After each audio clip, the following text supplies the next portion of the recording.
Hey guys, and welcome to the Working Money channel. So it's looking like Michael Burry is back online. Last week he did delete his Twitter account, and now it's back. This time is different. Well, this is just relating to a tweet he just posted, actually.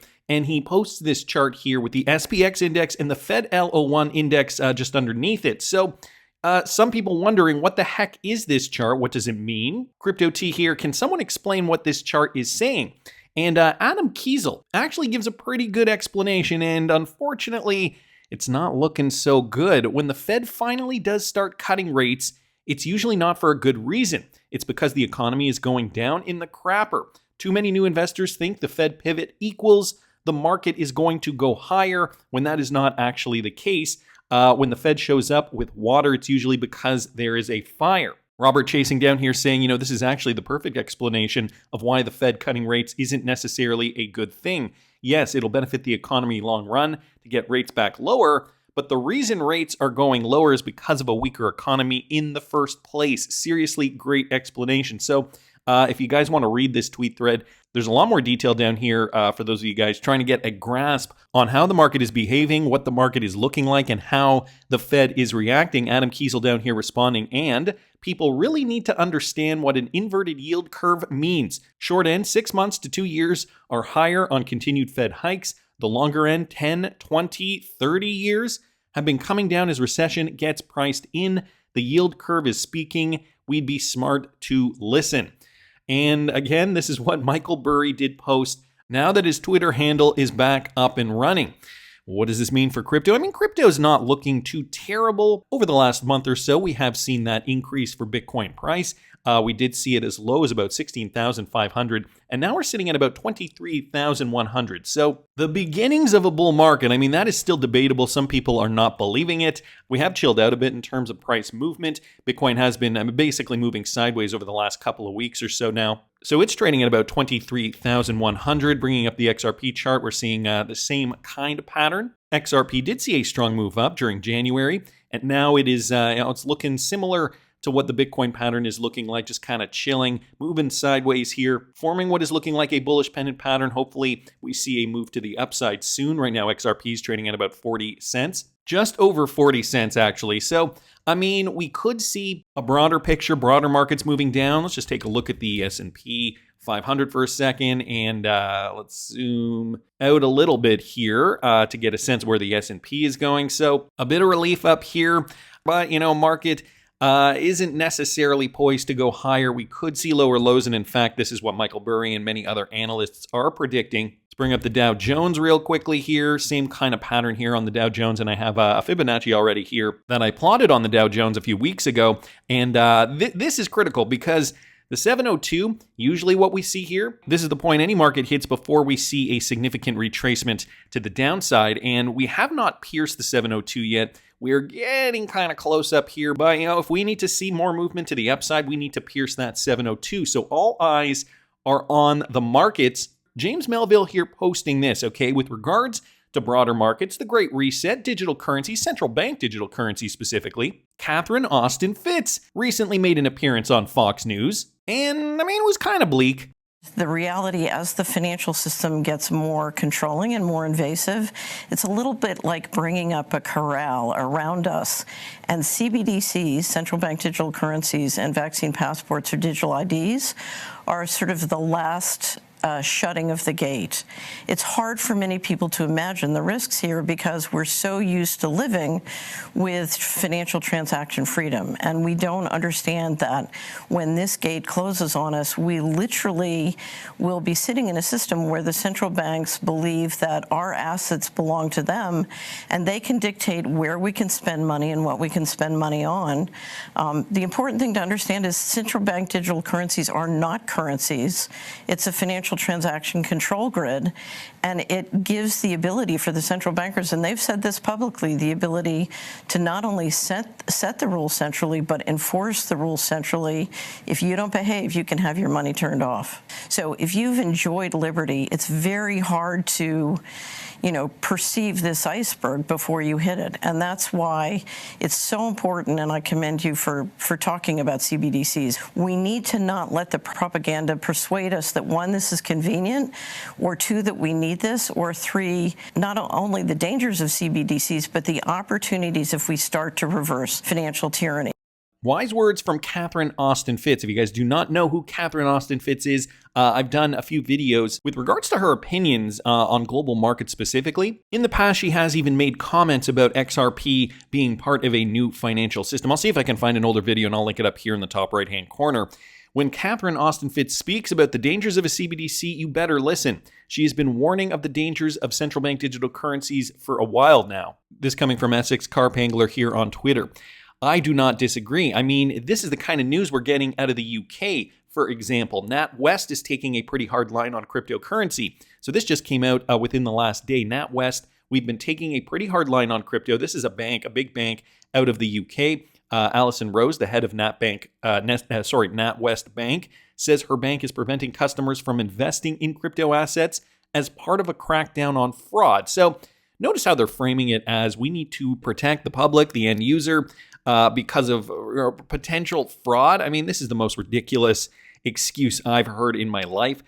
We have been, they frame it in a way, to kind of set us up. The FTX collapse obviously was a boondoggle, and now they're likely going to be using that as an excuse to do all the other things that they plan on doing. Rose told the Treasury Committee that NatWest has quite strict rules restricting its customers investing in crypto and has blocked a number of platforms and exchanges where customers suffered fraud. We look at it through a fraud perspective, Rose told MPs. We are restricting people investing in crypto because we are concerned. So that's their official position. Meanwhile, we've got this, okay? With regards to a central bank digital currency implementation in England, Britain's would initially be limited to £20,000 of digital pounds, says the Bank of England. So, what does this mean? The Bank of England is looking to roll out a central bank digital currency, and they're already, saying what the limitations are going to be for its citizens. The government said late on Monday that the digital pound is likely to be needed in the future, as it stated a former consultation process. The bank and Treasury opened a 4-month consultation process and will then push ahead with designs for a potential central bank digital currency. A firm decision on whether a digital pound will be launched will take place in 2025 at the earliest, so it could still be pushed off. 2025, though, is their target date. Sir John Cunliffe, Deputy Governor of the Bank of England, said on Tuesday that a limit will be initially set, and that limit, we proposed a limit between £10,000 to £20,000 per individual as the appropriate balance between managing risk and supporting wide usability of the digital pound. This goes on to say a limit of £10,000 would mean that 3/4 of people would receive their pay in digital pounds, while a £20,000 limit would allow most everyone to receive their pay in digital pounds, keeping outflows from the banking system broadly within the assumptions set out in the bank's earlier modeling work. So these guys are being serious. They're looking to roll this out. They're looking to see how much they can roll out before people get too angry, I think. And then he followed it up with this statement here.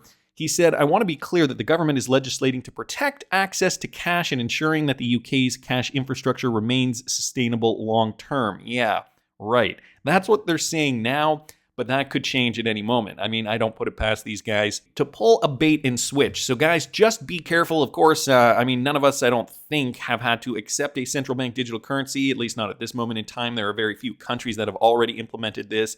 But be careful because, this is the direction it's going. Earlier this month, we do remember Rishi Sunak, Prime Minister of England, did say that the country is looking towards more crypto-friendly regulations. Of course, because of the quote-unquote fraud, the UK laid out a plan to regulate the crypto industry. The proposals include strengthening rules on crypto lending, a controversial practice that contributed to the demise of FTX. Prime Minister Rishi Sunak is viewed by industry backers as a crypto-friendly leader. So, this is the narrative that is coming out of England on the precipice of a central bank digital currency. Guys, we've also got this Ripple partner news, courtesy of the Wrath of Kahneman, okay? This has to do with one of their partners, one of their users, BBVA, and how they've created a new tool or a new protocol called Pivot. BBVA has reached an agreement with the BAC Credomatic that will benefit clients of both banks. So they are partnered with, they're doing a cash flow management service or collaborating on a cash flow management service to Central America with BAC Credomatic. So they're saying here that this will benefit both banks thanks to a wider geographical coverage for their cash management operations. Companies using BBVA Pivot, which is what the protocol is going to be called, will be able to make payments and transfers with their subsidiaries, customers, and suppliers in 6 new Central American countries from the same cash management solution, which will now integrate BAC accounts as if they were BBVAs. Just 1 year after its launch, Pivot already has 1,500 clients and expects to reach a transaction volume of 680 billion euros by the end of 2022. I think they meant 2023 here because this was posted in January. This was just posted last month, so I think that was a typo. Nevertheless, an interesting piece of news here. Rath Kahneman, though, adding his insight on this topic, okay? BBVA's Pivot is a treasury management tool operating in 15 countries and 24 currencies, and it does include Ripple's partner BCI in Chile, which is another South American country, and now Central America with BAC. It's a multi-currency management tool, and nowhere in this article do they say Ripple is used. However, just pointing to the partnerships, understanding BBVA is part of this, BCI also in Chile. It seems ripe for Ripple adoption. So an interesting piece of news here. He also references some supporting articles if you guys are interested in reading further. So we'll link this in the description. So we're seeing more cryptocurrency adoption despite the main narrative that really wants to scare, the retailers out of crypto. Central bank digital currencies, a hard line on crypto deposits from NatWest Bank, for example. And then there was this. Neil by Mouth here on Twitter posted this: boycott anywhere that refuses cash. So just kind of going back to this whole idea of the central bank digital currency and how they're starting to roll this out. Now this, I got to say, this is an older article, but it has been making the rounds recently. The war on cash intensifies. Visa offers restaurants $10,000 to go cashless. Did you guys know this? Visa has declared war on cash, and its opening salvo is to start paying restaurants $10,000 to go completely cash-free.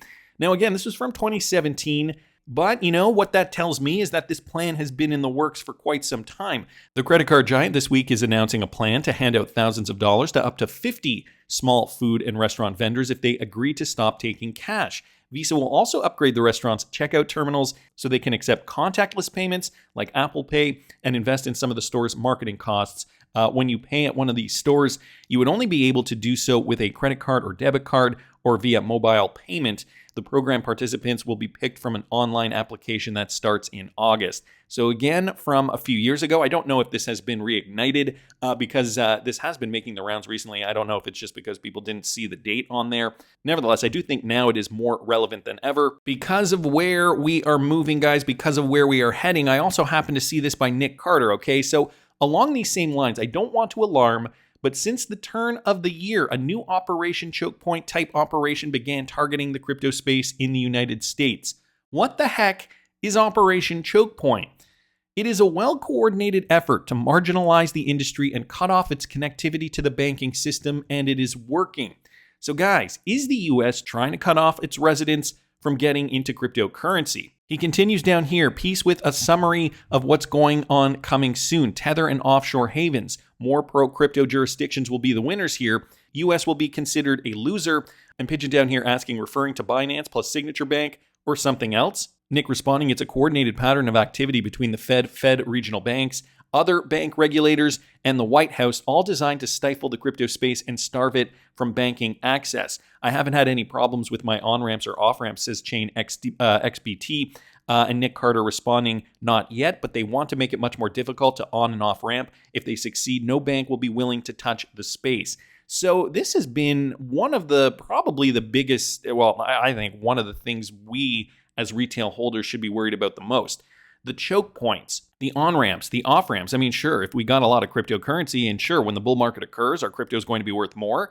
But if we can't actually cash out in the country we live in, well, that's going to be a problem, right? So what are the solutions? Well, he talks about stablecoins like Tether, moving your money into stable solutions, maybe ones that aren't necessarily regulated, but at least there you know that your profits are secured. The other thing he talks about is offshore banking and, offshore, other countries with friendly crypto regulation. And not only that, they're going to have to be friendly for foreigners. If you don't belong to a country and you can come to that country and cash out your cryptocurrency in that country because in your country you're not able to, that's going to have to be the workaround, unfortunately. It's looking as though. And so he's calling it an Operation Choke Point like or type operation here. What exactly is this? So Toomey questions the FDIC over choke point-esque crackdown of banks and cryptos. This came out in August. Senator Pat Toomey is pressing the Federal Deposit Insurance Corporation on its stance towards bank involvement in cryptocurrencies, questioning if the agency is improperly deferring banks from offering crypto services. In a letter obtained by American banker to Martin Grunenberg, the acting chairman of the FDIC, Toomey, the ranked GOP member of the Senate Banking Committee, says that his office has received complaints that staff in its agency's Washington headquarters have urged FDIC regional offices to send letters to banks who've asked to dip their toes into offering some kind of crypto-related services, asking those banks to refrain from expanding their relationship with crypto-related companies. And so here's a quote. Given the FDIC's involvement under your leadership in the Obama administration's notorious Operation Choke Point, which sought to coerce banks into denying services to legal yet politically disfavored businesses, it is important to better understand the actions the FDIC is taking now and the legal basis for them. So he's likening it to this old operation to basically strong-arm banks to disallow the integration from crypto companies. And I think at the government level, I mean, they are so far behind. They need to figure out first who is going to be the winners and who's going to be the losers. And then once the winners have been chosen, then those winners can integrate with banks. But right now, we're kind of in this situation where we're waiting and we're seeing what is going to come next. Jake Chervinsky saying this is accurate, okay? So just talking about Nick Carter's tweet here. Without new legislation from Congress, federal agencies lack the authority to comprehensively regulate crypto markets, so their fallback position is to weaponize control over the banking system to mandate discrimination against crypto companies. This must stop. Typically, federal agency overreach comes in the form of regulation by enforcement, where agencies state expensive new views of the law and federal complaints unchecked by the public. Here we have regulation by blog post. Regulation by blog post isn't just bad policy and anti-democratic. It is contrary to federal law. So Jake Chervinsky giving his 2 cents on the matter as well. So guys, something that we should be paying attention to, have other options available. You know, many different cryptocurrency exchanges have differing rules. It does not hurt to open up multiple crypto exchanges. Even just to transfer your crypto over if you need to convert it to a different type of stablecoin to, preserve your profits once the bull run commences. So, again, I have a handful of cryptocurrency exchanges that I use. I have a Binance account, a BITRUE account, and 2 or 3 other ones. Something definitely to be looking into. Also happened to see this from Michael Brandt. Did you guys know that Signature Bank knew about the FTX fraud since June of 2020? Here's a new lawsuit, and Signature Bank is alleging knowledge of the fund commingling between bankrupt exchange FTX and Alameda Research, okay?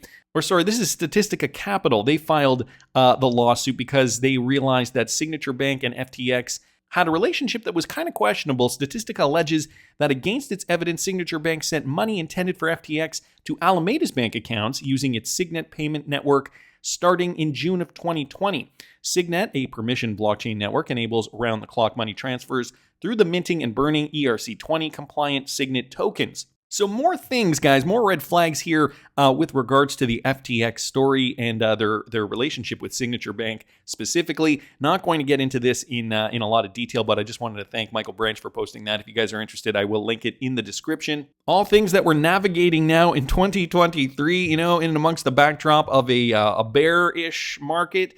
We still have not seen much movement in the crypto space. Although, I'm feeling like government wants to get us before this market really does move up. So be prudent. Make sure your cryptocurrency is safe. Another thing here that Mr. Hubert brought to our attention, look at this. Ripple's Corey Johnson, all right? Corey Johnson was employed by Ripple back in 2018, 2019, if I'm not mistaken. He was interviewed right after Hinman's speech.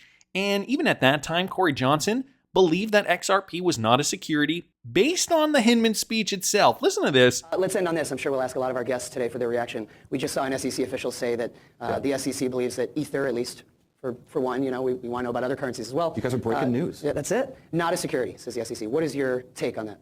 I can't speak to Ether or the SEC's decision, but it's really clear to us that XRP is not a security. Doesn't meet the definitions of a security. But I think that kind of clarity from the SEC really helps. And I think it helps innovation happen in the world of technology. There is clearly some amazing possibilities in this technology. When the day comes out that the SEC has made it really clear what the lanes are in which we can operate in this country, it's going to be good for the innovation in that industry. It's going to be bad for the crooks, and I'm all for that. But the other thing I'll say is that a lot of other countries are ahead of the U.S. in offering those clear lanes to operate. And the U.S.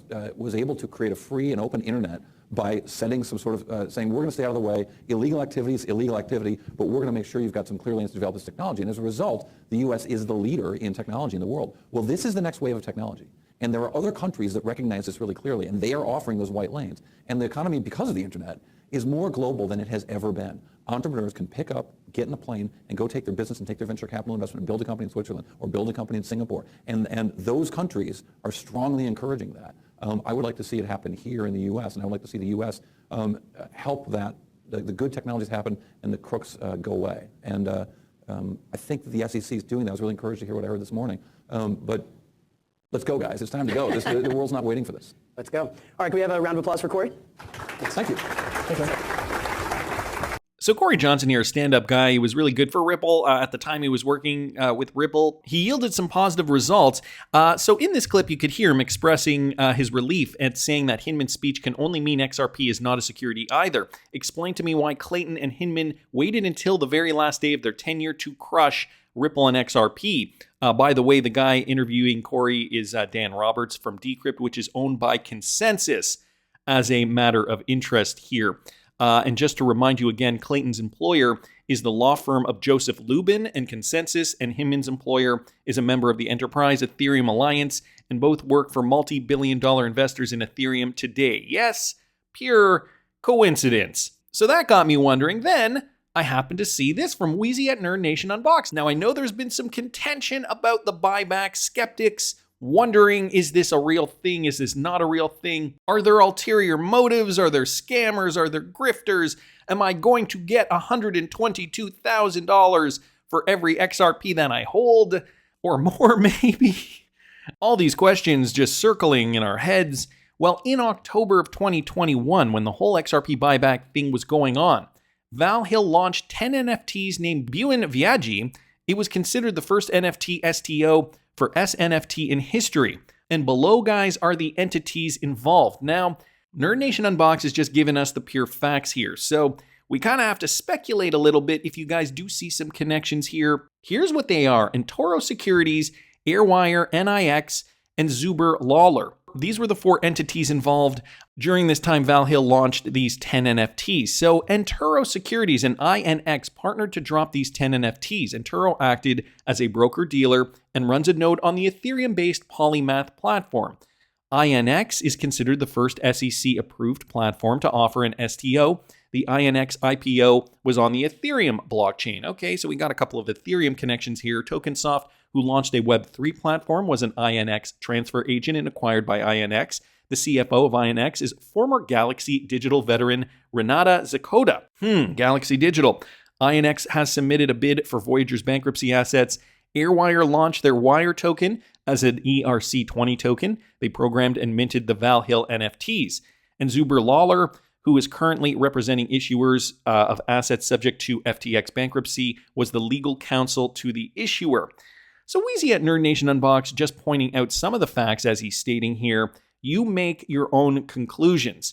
I know there have been a lot of skeptics. I know some people think that Jimmy Valley and Val Hill Capital have ulterior motives. And there is a strangely odd connection here to Ethereum, Galaxy Digital, through these NFTs that Val Hill launched. So I wanted to just thank Wheezy at Nerd Nation Unboxed for pointing that out. I don't know, guys, if you were positive at one point on the buyback, has your opinion shifted over the last week, 2 weeks? Put it down in the comments. I really am curious to know. That's just my opinion, but I want to hear what you guys think. Please subscribe to the channel if you haven't already. Like the video if you like the content I'm providing.